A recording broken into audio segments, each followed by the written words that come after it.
like it in terms of calls coming in terms of people writing in and tweeting and doing whatever they have to do. I've never had this. Thank you. Thank you, everybody. Once again, my name is Art Del Cueto. I am Vice President. We understand what's going on. All that has come before, and guided by clear objectives. Today, we set a new course for America's space program. We will give NASA a new focus and vision for future exploration. We will build new ships to carry man forward into the universe, to gain a new foothold on the moon. The event. We're ready for the event. Atlantis ISS, please stand by for the White House. Hi, please hold for the president.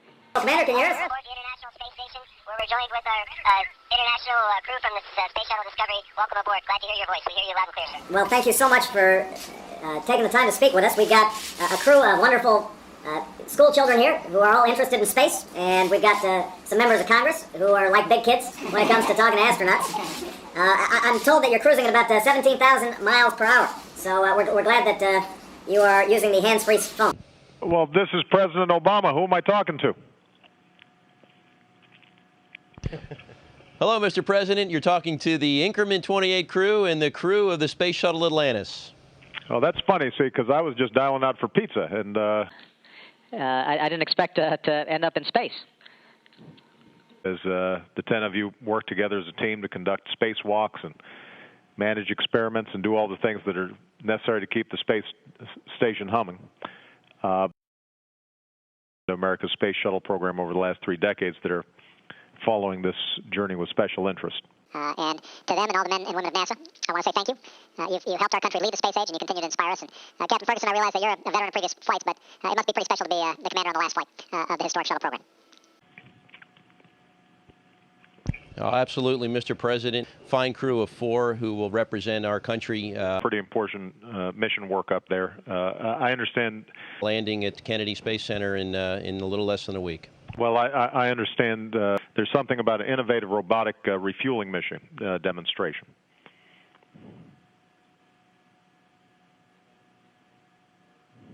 Yes, Mr. President, we have a piece of equipment on board that has it's a technology demonstration unit for the Special Purpose Dexterous Manipulator to work to show and prove the technology to robotically and remotely service satellites. And we're hoping that with the work that we'll be able to do with the test bed here on Space Station, it'll lead us to further advance our robotics capabilities. Well, that's terrific. And it's a good reminder of how NASA technology and research oftentimes has huge spillover effects into the commercial sector. Mr. President, we brought a flag that was flown on STS-1, and as a part of a special presentation, a little ceremony we're going to have before we undock from the International Space Station, we'll present that to the space station crew, and it'll hopefully maintain a position of honor until the next vehicle launched from U.S. soil brings U.S. astronauts up to dock with the space station. And I understand it's going to be sort of like a capture the flag moment here for commercial space flights. So good luck to whoever grabs that flag. Now, that's an excellent point, sir. We sure hope to see some of our commercial partners climbing on board really soon, and I know there's a lot of competition out there. A lot of people are fervently working towards this goal to be the first one to send a commercial astronaut into orbit, and we look forward to seeing them here soon.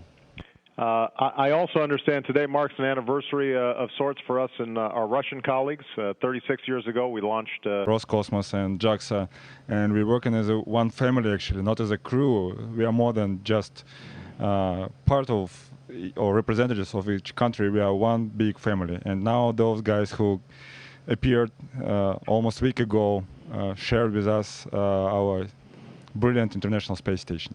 Well, it is a wonderful testimony to the human spirit, and you need to be like a family because I'm assuming you have to share pretty cramped quarters in a bathroom. So, my wife and my daughters are always crowding me out.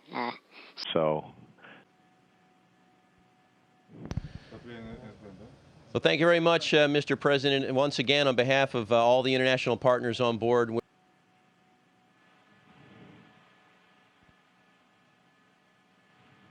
Thank you, Mr. President. Atlantis ISS, we are now resuming operational audio communications. And then, of course, eventually the actual shuttle missions will be a real thrill. It's a whole new dimension involving flying because space flight, orbital flight is quite different than flying as we know it here within the atmosphere. So it'll be a thrill and a challenge. Prototype aircraft flying from there. Could such top secret projects really justify shutting the president down? What we know is just a tiny fraction of what's really out there. And to prepare for new journeys to the worlds beyond our own. I am comfortable in delegating these new goals to NASA under the leadership venture through the vast voids of space. Research on board the station and here on Earth will help us better understand and overcome the obstacles that limit exploration. After nearly 30 years of duty, we'll be retired from service. Our second goal is to develop and test a new spacecraft, the Crew Exploration Vehicle, by 2008 and to conduct the first manned mission no later than 2014. The Crew Exploration Vehicle will be capable of ferrying astronauts and scientists to the space station after the shuttle is retired. But the main purpose of this spacecraft will be to carry astronauts beyond our orbit to other worlds. This will be the first spacecraft of its kind since the Apollo Command Module. Our third goal is to return to the moon by 2020 as the launching point for missions beyond. Beginning no later than 2008, we will send a series of robotic missions to the lunar surface to research and prepare for future human exploration. with peace and hope for all mankind. America will make those words come true. They can be viewed as fostering an aggressive policy, and no one wants that. Try again, please. And Discovery, Houston, we have a call for you from the White House. Do you copy? Roger, we copy and are ready. Discovery, this is the Oval Office. How copy, over? Oval Office, we read you loud and clear. Discovery, Oval Office, that's a Roger. Stand by for the President. Commander Bobko? Commander Bobko? Greetings, we've... Good morning, Mr. President. Thank you. I thought maybe I might have missed you. Well, listen, we know you've had some frustrations up there, but overall I think we can all be proud of the fourth mission of the Discovery and all that you've accomplished. We've been watching down here, and I mean all of America, and I want you to know that we're rooting for you all about its versatility every trip. I've seen you playing, I mean demonstrating with balls and jacks and yo-yos and even a slinky toy in the zero gravity of space. And now I know you're doing this to make some educational videotapes for students learning about the laws of physics. That's really the best thing about our space program, the inspiration and challenge that it gives our young people. Mr. President, I'm doing just great. I've missed you, but I'll be back on Tuesday. I'm well aware of the vote on the Nicaraguan aid on Tuesday night, and I'll be voting just the way you'd like me to when I get back. Well, God bless you. And you know, Jake, maybe in around 4 years or so, you could use your influence with NASA to get a certain retired politician a ride on the space shuttle. Can you hear us? I think so.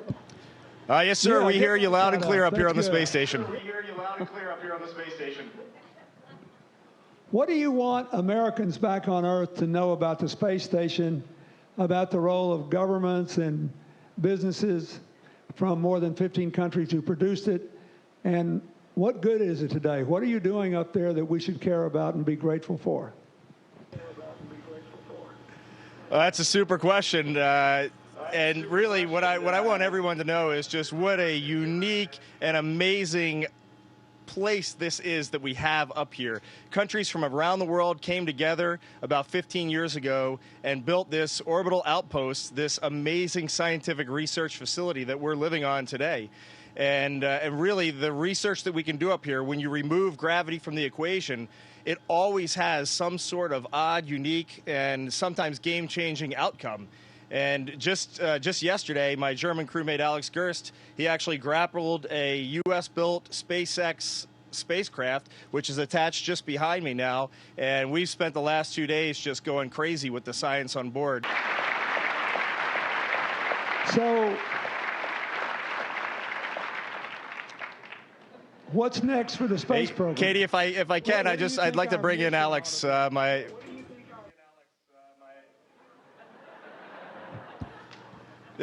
I figured since This we're is all Alex one Earth, that this is my crewmate Alex Gerst, and we have a Russian crewmate Max Sarayev who's down busy right now. We have a vehicle coming up tomorrow that I'll have a new crew of 3 on board. So he's the most complex machine that humanity ever built, and we do science that we could otherwise not do. Science that was enabled by that big effort internationally, and it's my honor. Even though we're up high on the station, where you really make things work. And can you all just talk about how it really works? So Katie, that's a great question, and I would say the way I would answer that, we're operators up here, but more than that, we're friends. And the 3 of us up here, and all the trainers, really thousands of people across the world that I've met on this journey. Think we'll ever leave ourselves? Absolutely. Me too.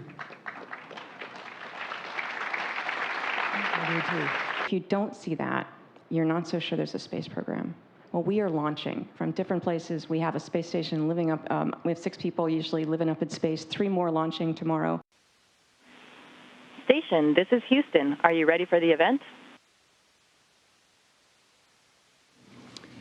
Do you hear me? Hello.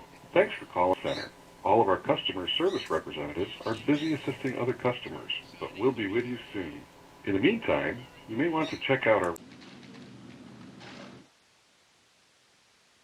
Yes, sir. We have you loud and clear. With 3 brave American astronauts. These are our finest. These are great, great Americans, great people. 2 join us from orbit aboard the International Space Station. Commander Peggy Whitson and Colonel Jack Fisher. And Peggy Whitson has been setting records, so we're going to talk about that very soon. I'm here in the Oval Office along with my daughter Ivanka and astronaut Kate Rubins, who recently returned from space and from the space station. Together we are being joined by students all across America, thousands and thousands of students who are learning. They're learning about space, learning about a lot of other things. And they're watching this conversation from the classroom.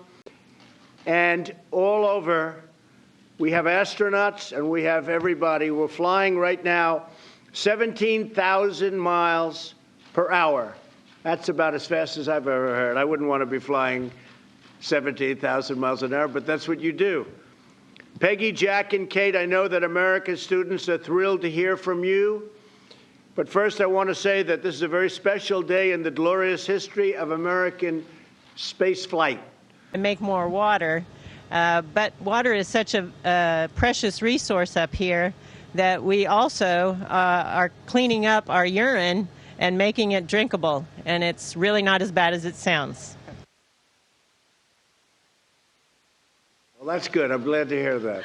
To capture a spaceship from Virginia carrying 3.5 tons of cargo and science that's going to keep us busy for the next few months. And, now I'm talking to the President of the United States while hanging from a wall. It's about the opportunities that could exist for the next generation of scientists and engineers. Is that something that you think a student, because you have so many students, hundreds of thousands watching, I just want to thank you very much. And Dr. Whitson, I just, congratulations. Amazing. What an amazing thing that you've done.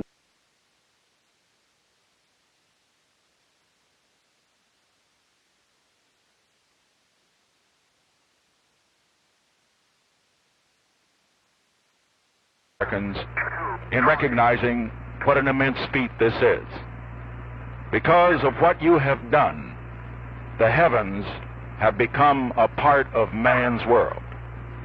And as you talk to us from the Sea of Tranquility, it inspires us to redouble our efforts to bring peace and tranquility to Earth. For one priceless moment in the whole history of man, all the people on this earth are truly one. One in their pride in what you have done, and one in our prayers that you will return safely to Earth.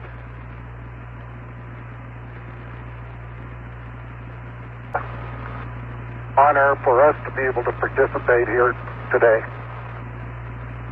And thank you very much, and I look forward, all of us look forward to seeing you on the Hornet on Thursday. Look forward to that very much, sir.